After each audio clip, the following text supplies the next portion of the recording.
اعوذ باللہ من الشیطان الرجیم بسم اللہ الرحمن الرحیم الحمدللہ رب العالمین والصلاة والسلام علی اشرف الانبیاء والمرسلین وآلہ الطیبین الطاہرین۔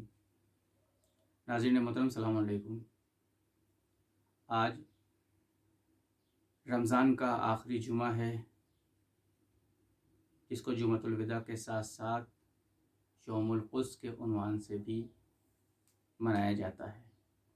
یوم القدس ایک ایسا دن ہے جس کو سب سے پہلے امام خمینی رحمۃ اللہ علیہ نے ایک ایسے دن کے طور پر مسلمانوں کے سامنے انٹروڈیوس کرایا تھا کہ جب تمام دنیا کے مسلمان، بلکہ دوسرے لفظوں میں کہا جائے تمام دنیا کے آزادی چاہنے والے اور آزاد روح رکھنے والے انسان ظلم و زیادتی کے خلاف اٹھ کھڑے ہوں اور زایونی حکومت کی طرف سے جاری فلسطینی عوام کے اوپر ظلم کی مخالفت کریں۔ یہ وہ دن ہے کہ جب پوری دنیا کو امام خمینی نے ایک ایسا پلیٹ فارم دیا ہے کہ جب وہ ایک مقام پر جمع ہو سکتے ہیں، ایک دن پہ جمع ہو سکتے ہیں اور ظلم و زیادتی کے خلاف آواز اٹھا سکتے ہیں۔ اور چونکہ یہ دن ظلم و زیادتی کے خلاف اٹھنے والی آواز کے لیے بہت اہم دن ہے اور ساری دنیا میں تقریباً یہ زور و شور کے ساتھ منایا جاتا ہے، لہٰذا جس وقت سے فلسطین کے اوپر زایونی حکومت، امپیرلزم اور سامراجوادی طاقتوں نے قبضہ کیا ہے، تبھی سے ان کی یہ کوشش رہی ہے کہ کسی طرح سے فلسطینی مدعے کو فراموشی کے حوالے کر دیا جائے، کچھ ایسا کیا جائے کہ پوری دنیا فلسطین کو بھول جائے۔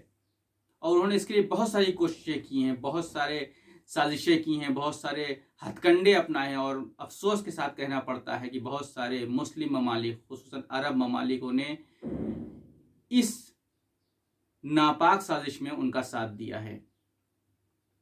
فلسطین کا مدعا اگر انسانی حوالے سے دیکھا جائے تو یہ ایک کرائسس ہے، یہ ایک ٹریجڈی ہے۔ دنیا کی تاریخ میں کوئی ایک ایسا مثال نہیں ملتی ہے، کوئی ایک ایسا مدعا نہیں ملتا جس کو فلسطین کے جیسا تشبیہ دیا جا سکے۔ آج سے پہلے کبھی ایسا نہیں ہوا تھا کسی ایک ملک پر کسی دوسری طاقت نے قبضہ کر لیا ہو اور اس ملک کی عوام کو، وہاں کے رہنے والے نیٹو لوگوں کو، وہاں کے رہنے والے باشندوں کو قتل و غارت گری کے ذریعے سے ان کے ملک سے، ان کے گھر سے، ان کی آبائی زمینوں سے نکال دیا گیا ہو۔ حد یہ ہے کہ جس وقت ان کو نکالا گیا اور جس پیمانے پر قتل و غارت گری کی گئی ہے، جس پیمانے پر حیوانیت کا ننگا ناچ رچا گیا ہے، اس کی نظیر ہم کو تاریخ انسانیت میں نہیں ملتی ہے۔ اس سوال یہ پیدا ہوتا ہے کہ آخر سامراجوادی طاقتوں نے، امپیرلزم نے اور استعمار نے فلسطین کا ہی انتخاب کیوں کیا؟ فلسطین کو ہی اپنی ان ناپاک سازشوں کے لیے کیوں چنا؟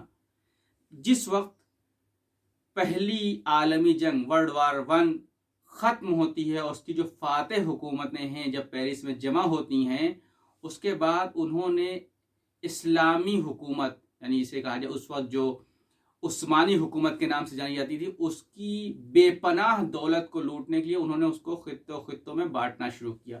کسی کو کسی حصے میں دیا گیا، کسی کو کسی حصے میں دیا گیا۔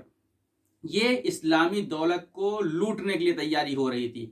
اس کے ساتھ ساتھ چونکہ ان کو معلوم تھا کہ یہ منطقہ نیچرل ریسورسز سے بھرا ہوا ہے، یہ وہ منطقہ ہے جہاں پر دولت کی بھرمار ہے، اور یہ وہ منطقہ ہے جو اسٹریٹجک لحاظ سے ہی بہت اہم ہے۔ اس لیے ضرورت اس بات کی ہے کہ اس منطقے میں ایک اپنا دائمی ٹھکانہ بنایا جائے، اور اس لیے ان کا انتخاب فلسطین ہوتا ہے۔ فلسطین کیوں؟ کیونکہ اس وقت جو اسلامی مملکتیں تھیں، آس پاس کی اسلامی مملکتیں جو تھیں، وہ کرائسس میں لگی ہوئی تھیں، ان کے یہاں مختلف طرح کے کرائسس پیدا ہوئے تھے، اور ان پریشانیوں کا فائدہ اٹھاتے ہوئے انہوں نے ایک غیر قانونی، اللیگل اور بنا پہچان والی حکومت کی تشکیل دی اور اس کو اسرائیل کا نام دیا۔ اس کا مین مقصد، جسے کہا جائے مغربی ایشیا میں اپنے رسوخ کو بنائے رکھنا اور اس کے لیے اور اسلامی مملکت کے جو آس پاس اسلامی مملکتیں ہیں، اگر دیکھا جائے فلسطین کو نقشے پر، تو اس تمام فلسطین کے آس پاس جتنے ممالک ہیں سب مسلمان ممالک ہیں. ان کے اوپر نظر بنائے رکھنے کے لیے، ان کے کاموں میں دخل اندازی کرنے کے لیے، اپنا ایک مستقل اڈا بنائے رکھنے کے لیے اس کام کو انجام دیا گیا. اب جب فلسطین میں اسرائیل نام کی غیر قانونی اور الیگل حکومت کی تشکیل ہو گئی، تو اب سوال یہ مسلمانوں نے کیا کیا. شروعات میں مسلمانوں نے مزاحمت، مقاومت کا راستہ اختیار کیا، اور اس کی ایک مثال اسرائیل اور عرب ممالک کی 6 روزہ جنگ ہے. یہ اور بات ہے کہ جب 6 روزہ جنگ میں مسلمان حکومت اسرائیل کے خلاف پسپا ہو گئی، شکست پا گئی، تو اس کے بعد انہوں نے صلح اور شانتی کا راستہ اپنایا. انہوں نے سوچا کہ اسرائیل کے ساتھ ہاتھ ملا کر چلنے میں ہی بھلائی ہے. اس کے دوسرے، اور جب یہ کیا گیا تو اس کا نتیجہ کیا ہوا؟ اس کا نتیجہ ہوا ڈیوڈ کیمپ. اس ڈیوڈ کیمپ یہ نتیجہ ہے مسلمان ممالکوں کی اسرائیل کے ساتھ صلح کی اور شانتی کی راستے کو اپنانے کا. اس کے بعد یہ تو ممالک کا معاملہ تھا. اس کے علاوہ کچھ ایسی تنظیمیں ابھر کے آئیں، کچھ ایسے محاذ ابھر گیا جنہوں نے اسرائیل کے خلاف مزاحمت کے راستے کو اپنایا. اور یہ وہ محاذ تھے جنہوں نے ہتھیار کے ساتھ، اسلحوں کے ساتھ اسرائیل کے خلاف جنگ کا آغاز کیا، تاکہ فلسطین کے آرمان اور فلسطین کا آزادی کو محقق کیا جا سکے. لیکن تاریخ گواہ ہے کہ جیسے جیسے وقت آگے بڑھتا گیا، چونکہ ان کو سپورٹ نہ مل سکا، لہٰذا یہ تنظیمیں بھی تقریباً ان پر بھی مردنی چھا گئی اور یہ بھی ختم ہو گئی. اور انہوں نے بھی اپنے لیے بھلائی اس میں دیکھنا شروع کی کہ مثلاً امریکہ کے ساتھ جو ہے مذاکرات کر لیے جائیں ان کے ساتھ. اور اس کا نتیجہ کیا ہوا؟ اس کا نتیجہ اوسلو کا معاہدہ ہے، جس کے بارے میں اگر آپ پڑھیں تو آپ کو معلوم ہوگا اس معاہدے میں کیا ہوا اور کیسی سازشیں رچی گئیں مسلمانوں اور فلسطین کی عوام کے خلاف. یہ وہ موقع تھا جب مسلمان ممالک بھی ہار کر بیٹھ چکے تھے، اسلامی تنظیمیں بھی ہار کر سر جھکا چکی تھی. اب سامراجی طاقتوں اور امپیرلزم کو یہ لگنے لگا تھا کہ ہم اپنے مقصد میں کامیاب ہو گئے. اب فلسطین کا نام لیوا کوئی نہیں رہ گیا، اب ہم جو چاہیں وہ کر سکتے. لیکن یہی وہ موقع تھا کہ جب ایران میں اسلامی انقلاب آتا ہے اور امام خمینی کی قیادت میں اسلامی انقلاب ایران میں کامیاب ہوتا ہے. اسلامی انقلاب پہ کامیاب ہوتے ہی جو پہلا کام ایرانی حکومت نے کیا وہ یہ تھا کہ تہران میں منحوس اسرائیلی حکومت کے نجس سفارت خانے کو خالی کروا کر اسے فلسطینی دفتر کے حوالے کر دیا گیا. اس کے بعد ایران سے اسرائیل کو تیل کی سپلائی بند کر دی گئی. جب یہ کام کیا گیا تو وہ مزاحمت، وہ مقاومت جو دم توڑ چکی تھی، جب ایران کے اس رخ کو دیکھا اور ایران کی طرف سے سپورٹ ملا تو اس میں ایک نئی روح پیدا ہو گئی، ایک نئی جان پڑ گئی اس کے اندر.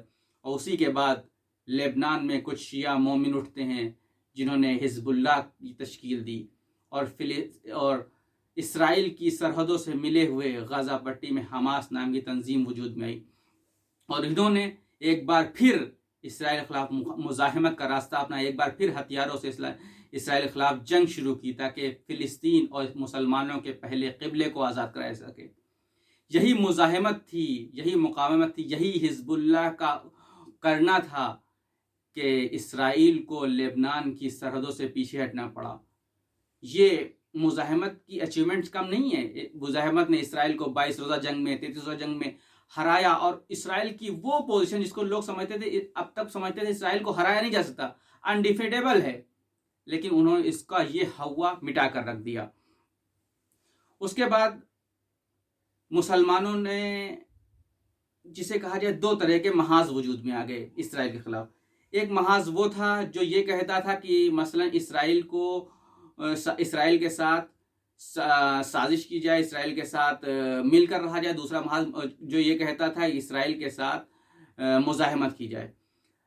جو صلح اور شانتی کا حامی تھا اس کا نتیجہ کیا ہوا؟ اس کا نتیجہ ہوا کہ ہمارے ہاتھوں سے فلسطین نکل گیا، ہمارے ہاتھوں سے قدس نکل گیا. اب حد تو یہ ہے کہ ہمارے ہاتھوں سے ویسٹ بینک بھی نکلنے والا ہے. لہٰذا جیسا کہ سپریم لیڈر ایران کے رہبر انقلاب آیت اللہ خامنئی نے کہا، اگر فلسطین کو بچانا ہے تو مزاحمت، مقاومت اور ریسسٹنس کے علاوہ اور کوئی راستہ نہیں ہے. مزاحمت کا مقصد ہے فلسطین کی آزادی، یہ فلسطین صرف اسلامی مدعا نہیں ہے، بلکہ یہ ایک انسانی مدعا ہے، کیونکہ جو ظلم، جو زیادتیاں فلسطین میں کی گئیں کہیں نہیں گئیں، لہٰذا ہر وہ انسان جس کے اندر آزاد روح ہے اسے چاہیے فلسطین کے حق میں کھڑا ہو۔ فلسطین مقاومت کا مقصد یہ ہے کہ بحر روم سے جارڈن تک فلسطین کی آزادی، اور وہ تمام فلسطینی جو دنیا بھر میں کہیں بھی ہیں ان کی اپنے گھروں کو واپسی۔ اور یہی وجہ ہے کہ جب انہوں نے یہ دیکھا تو کوشش کی کہ اس مزاحمت کو ختم کر دیا جائے، اور وہ ممالک جو مزاحمت کو سپورٹ کر رہے ہیں ان کی کمر توڑ دی جائے۔ انہوں نے کیا کیا؟ انہوں نے لبنان میں حزب اللہ کے خلاف سازشیں رچنا شروع کر دیں، انہوں نے سیریا میں خانہ جنگی اور سول وار پیدا کر دی، انہوں نے یمن کو اوپر ناکے بندی کر دی، اس کے انفراسٹرکچر کو آل سعود بلکہ کہا جائے آل یہود کے ذریعے سے ختم کر دیا۔ ایران کے اوپر میکسیمم پریشر کی سیاست اپنائی گئی تاکہ ان کی کمر توڑ کر مزاحمت کو ختم کیا جا سکے۔ لیکن قرآن کہتا ہے یریدون لیطفئوا نور اللہ بافواہہم واللہ متم نورہ ولو کرہ المشرکون، انہوں نے چاہا کہ پھوکوں سے نور الہی کو بجھا دیں، لیکن اللہ اپنے نور کو کامل کرنے والا ہے۔ آخر میں اس دعا کے ساتھ قدس کی آزادی کی امید اور اسرائیل کی خاتمے کی امید کے ساتھ، والسلام علیکم ورحمۃ اللہ وبرکاتہ۔